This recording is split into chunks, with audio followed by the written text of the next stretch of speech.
So imagine growing up in Salt Lake City, Utah, working hard, saving for years, only to realize that buying a house in your own community feels like a distant dream.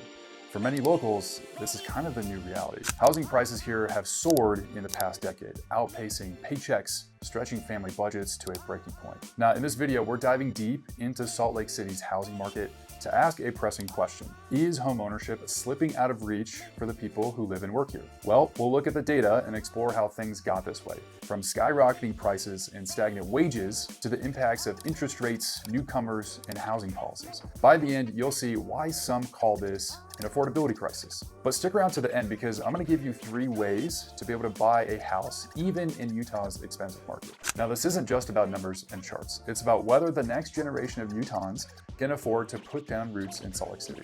To see why locals are feeling priced out, let's start with how home prices have changed. Simply put, Salt Lake County's median home price has exploded in the last 5 to 10 years. Now consider this, back in 2004, the median single-family home in Salt Lake Metro sold for around, get this, $160,000. Now fast forward to 2018, that median home price more than doubled to roughly $347,000. If that sounds like a big jump, that was just the beginning. Now during the pandemic, housing prices boomed and prices shot up to an unprecedented pace. In March of 2020, at the beginning of COVID, Salt Lake County's median listing price was around $410,000. But by April of 2022, amid frantic demand and bidding wars, the median asking price has surged to roughly $610,000. That's a 49% increase in just over 2 years. Now the market finally cooled slightly in 2023, but not enough to undo those huge gains. As of June 2023, the median sale price for a single-family home in Salt Lake County was around $582,000. That was actually down about 7% from the peak a year prior, but it's still nearly $600,000 for an average home. Now for context, even the affordable neighborhoods in the county now have median home prices in the high 300s to low 400s. For example, places like Glendale, where the median home price is about $380,000, or parts of West Valley City around $420,000. In other words, entry-level homes that once cost a couple $100,000 are now 3 to 4 times that. Now, this rapid appreciation has made Salt Lake City one of the priciest housing markets in the entire country. Statewide, Utah's median sale price hit about $500,000 in 2024, placing Utah among the top 10 most expensive states. And Salt Lake City specifically, being the most populous and urban area of the state, is at the center of this spike. The COVID-era housing frenzy only poured fuel onto the fire. Utah home prices jumped a record 28% in a 12-month span, leading up to early 2022. By some measures, Utah's pandemic housing boom was as wild and volatile as the mid-2000s bubble. But unlike the mid-2000s, we haven't seen a crash in prices. I mean, sure, they've dipped slightly, but then they leveled off. The bottom line here is that home prices have reached unprecedented levels. Now, if you feel like it's hard to afford a house now, you're not imagining things, at least not by historical standards.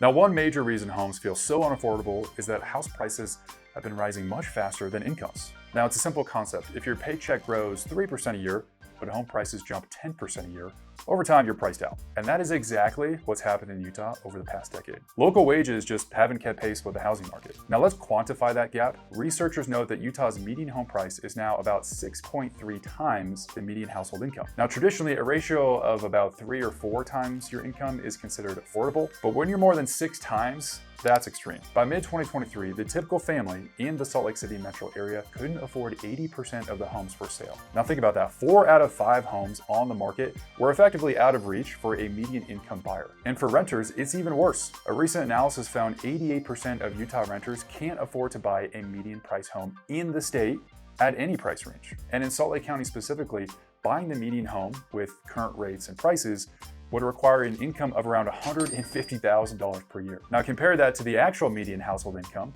roughly $70,000 in the county, and you can see the problem.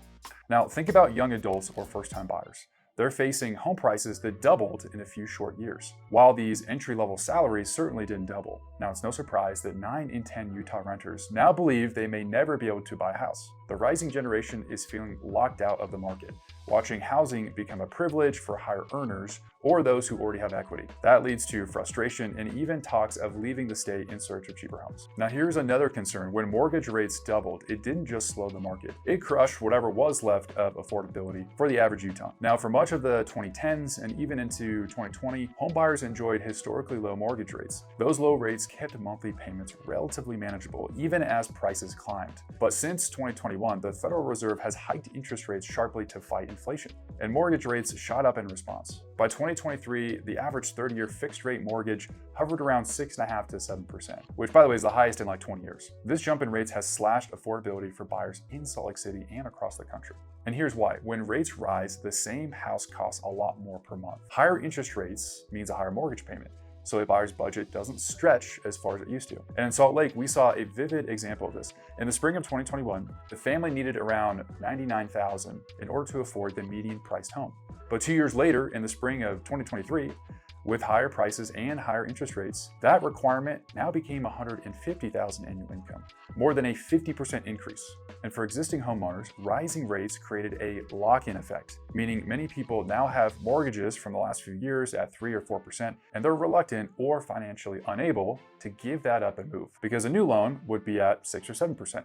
So you have homeowners who aren't selling unless they absolutely must. That has kept inventory of homes for sale very low, which in turn keeps prices from falling, despite few buyers. It's a bit of a stalemate. You have buyers squeezed by high costs, sellers staying put, and the market just stagnant at a higher price. In short, rising interest rates basically took Salt Lake County's affordability problem from bad to worse. And it's not just the sticker price of the house, it's the financing cost. When you combine record high home prices with the highest mortgage rates in decades, you create a perfect storm where only high income, often dual income buyers can compete, which raises kind of a good question. Who are these buyers and what's driving demand? Let's examine the role of outsiders, from out-of-state movers to investors, in pushing up prices. Now, some locals feel that these outsiders have flooded the market, driving up home prices beyond what Utahns can pay. Now, there is some truth to this. Utah has seen strong population growth in recent years, especially from in-migration. Now, from 2020 through 2022, tens of thousands of new residents arrived each year. In fact, from July of 23 to July of 2024, Utah gained about 50,000 new residents, and roughly 52% of that growth came from people moving into the state. Now, many of these newcomers are coming from higher cost states like California that are drawn by Utah's economy, outdoors, and more affordable housing. Now, that's a relative term. They often bring home equity or higher salaries that allow them to bid up prices, sometimes outbidding first-time local homebuyers. Now, beyond individual migrants, investors also played a role. During the pandemic housing frenzy, investment firms and landlords stepped up their purchases. In fact, in Utah, the share of home sales going to investors nearly doubled, from just under 5% before 2020 to around 10% by the end of 2021. Utah is a bit of an outlier. Usually pricier markets have fewer investors, but Utah still attracts them. In Salt Lake City specifically, investor purchases remained steady even as they dropped elsewhere in Utah, indicating that Salt Lake City is still seen as a very profitable market by some. Now, all of this demand collided with one simple truth. Salt Lake City simply doesn't have enough homes. Even before the pandemic, Utah was short tens of thousands of housing units, and builders have been playing catch up ever since. By 2022, construction costs had surged nearly 40%. Labor was hard to find, and city zoning made it almost impossible to build true starter homes. Now, you can't fix affordability if you can't build affordably. And that's where we are. Salt Lake City is boxed in by mountains and the Great Salt Lake. There's really not enough land left for traditional subdivisions, and land that does exist is expensive. So builders have to go vertical. That's things like condos, townhomes, higher density projects, but those face pushback from nearby homeowners and lengthy approval processes. Every delay means higher costs, and every regulation limits supply. Then interest rates spiked, and construction slowed down even more. Building permits dropped more than a third between 2022 and 2023. The pipeline of new housing dried up right when we needed it. And today, Salt Lake City has barely a few months of inventory available at any given time, which is far below what's needed for a balanced market. And that inventory is killing affordability. Entry-level homes that once sold for $250,000 to $350,000 are gone. Builders can't profitably build anything under about $450,000 to $500,000. So what does this mean for real people living and working in Salt Lake City? It means renting longer. It means commuting further to work. It means local teachers, nurses, and first responders can't buy where they work. And for many families, it means watching home ownership drift further out of reach every single year. Now, businesses rely on affordable housing to attract and keep employees. When workers can't live near their jobs, companies struggle, commutes get longer, and retention drops. Utah's economy has always depended on a young, growing population. But when those young people can't afford homes here, they start looking elsewhere, and that's how growth starts to slow. This affordability divide is also reshaping wealth. Homeowners who bought 5 to 10 years ago have built hundreds of thousands in equity. Renters, meanwhile, are watching prices sprint away. It's creating kind of two different Salt Lake cities, one that owns real estate and one that's locked down. Culturally, it's changing who stays and who leaves. Neighborhoods that once housed generations of Utah families are now shifting towards higher income newcomers from out of state. Now, that's not necessarily inherently bad. Growth does bring opportunity, but when locals feel pushed out of their own city, that's probably not a good thing. The same pattern we've seen in places like Denver, Boise, and Austin is now happening here in Salt Lake City. A booming economy, but a shrinking path to affordability. So what's the path forward? How does Salt Lake City become a place where locals can still afford to live? Step 1, build more housing and build smarter.